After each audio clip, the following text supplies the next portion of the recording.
They say you discover who people truly are when they have power over you. I learned this truth at 32 years old, standing on my younger sister's wedding lawn wearing a servant's uniform, surrounded by relatives who once called me family. My name is Caroline Chen, formerly Caroline Ashford. I grew up in a world of country clubs, trust funds, and carefully maintained appearances. My parents groomed me from birth to marry within our social circle, to preserve the family legacy, to prioritize name over heart. When I fell in love with Marcus, a skilled tradesman who owned his own plumbing business, my family saw it as betrayal. When I married him despite their threats, they disowned me. 2 years later, they invited me to my sister's wedding. I thought it meant forgiveness. I was devastatingly wrong. This is the story of how my family tried to humiliate me into submission. The cream-colored envelope arrived on a Tuesday. Heavy cardstock, my sister Stephanie's name embossed in gold script. Inside, a formal wedding invitation for a reception at our family estate. Just the invitation. No personal note, no phone call. But after 2 years of complete silence from my family, I desperately wanted to believe it meant something. Marcus saw right through it. Caroline, they cut you off without a word. They returned your letters unopened. Why would they suddenly want you at this wedding? Because she's my sister, I said, adding how my voice trembled. Maybe enough time has passed. Maybe they're ready to accept us. Marcus held my hands gently. And if they're not, if this is something else? I couldn't imagine what else it could be. In my world, weddings were about unity, about bringing families together. I couldn't conceive that my own family would use one as a weapon. 3 weeks before the wedding, my mother called. The first time I'd heard her voice in 2 years. Caroline, not darling or sweetheart like she used to call me, just my name, flat and businesslike. Mother, I was so happy to receive Stephanie's invitation. There's been a complication with the catering staff, she interrupted. Several servers canceled. Stephanie needs help, and I told her you'd understand service work now, given your circumstances. The words landed like physical blows. Your circumstances. Code for your marriage to someone we consider beneath us. You want me to work the wedding, as a server. It's family, Caroline. Stephanie would appreciate the help, unless you're too proud for honest work now. The manipulation was masterful. Refuse, and I was too proud. Accept, and I was acknowledging their judgment of my marriage. Either way, I lost. But I was still that little girl desperate for her mother's approval. The morning of the wedding, I arrived at the estate I'd grown up in. The circular driveway, the formal gardens, the marble entrance, all achingly familiar yet foreign now. A wedding coordinator I didn't recognize met me at the service entrance. Not the main door I'd used my entire childhood. The service entrance. Mrs. Chen, I have your uniform. She handed me a garment bag, her expression professionally neutral.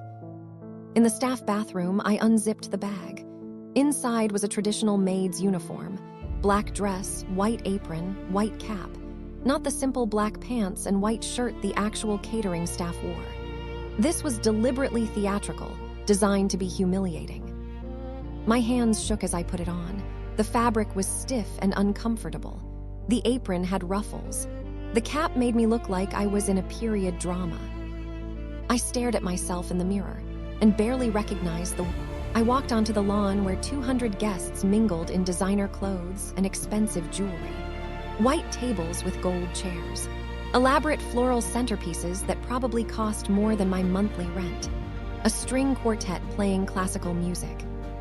And me, carrying a silver tray of champagne flutes, wearing a costume designed to broadcast my fall from grace.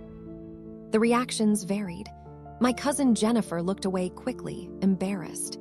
My Aunt Patricia stared openly, whispering to her husband. Several family friends I'd known since childhood looked genuinely shocked and uncomfortable.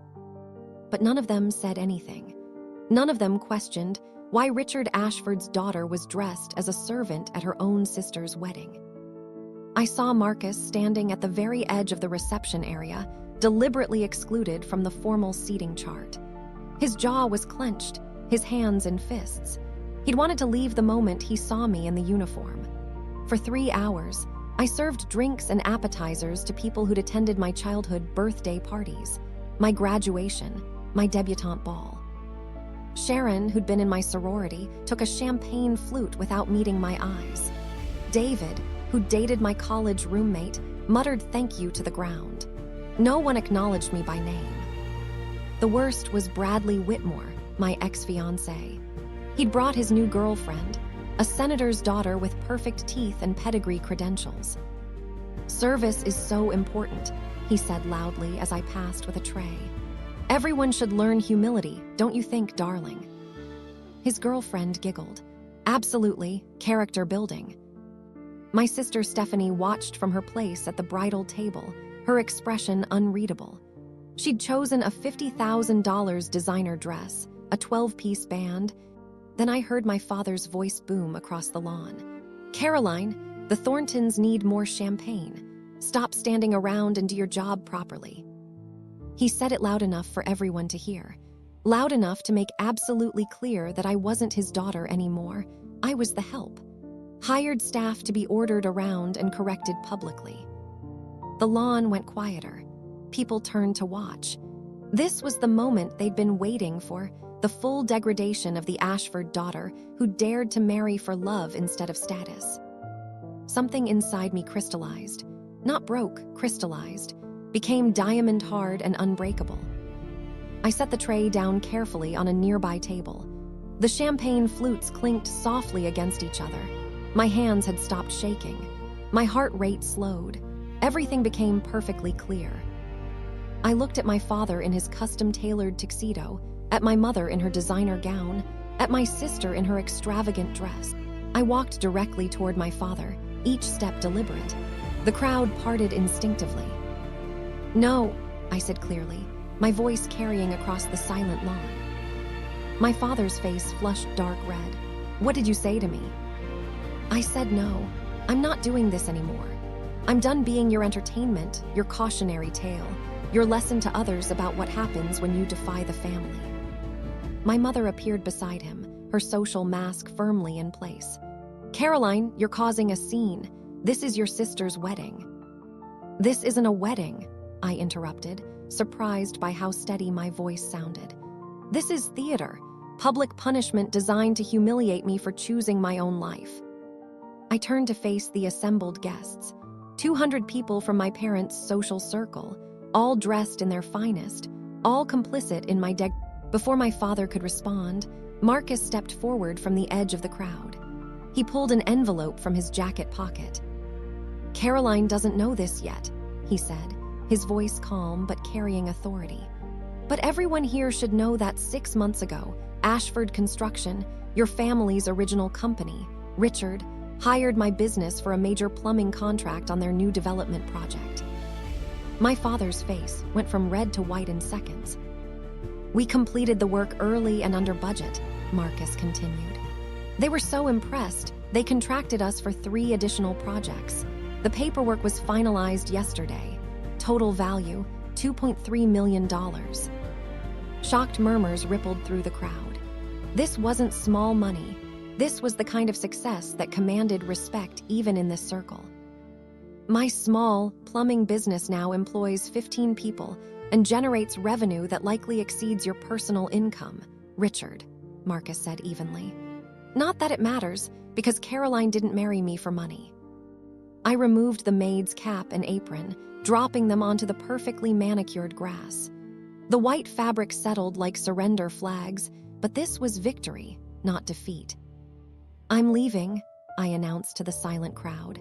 "Not because you're forcing me out, but because I'm choosing to go. I choose Marcus. I choose our life, built on respect, partnership, and actual love. I choose dignity over your approval." I looked directly at my sister, who'd been frozen throughout this entire confrontation. "Stephanie, I hope you find real happiness. I truly do. But if you ever feel trapped by all this," I gestured at the elaborate reception, the expensive display, the watching crowd, "remember that there's always a way out." My mother found her voice. "If you leave now, you'll never be welcome back here." "Mother, you've never made me welcome. Today proved that conclusively. So thank you, actually, for finally being honest." 1 year later, Marcus's company secured the flagship contract for Ashford Construction's largest development, a $50 million mixed-use project. The board of directors chose his company over my father's objections. The irony was not lost on anyone. But the real victory wasn't financial, it was freedom. I learned that family is defined by respect, not blood. That true wealth is integrity, not inheritance. That the hardest choice and the right choice are often the same. That love isn't a weakness, it's the ultimate strength. My parents designed that wedding humiliation to break me, to force me back into compliance with their vision of who I should be. Instead, they gave me clarity about who they truly were and what I'd escaped. Standing on that lawn in a servant's uniform was my lowest moment. Walking away with Marcus, choosing dignity over their approval, was my liberation. They took away my trust fund. I gained my life. That's a trade I'd make forever.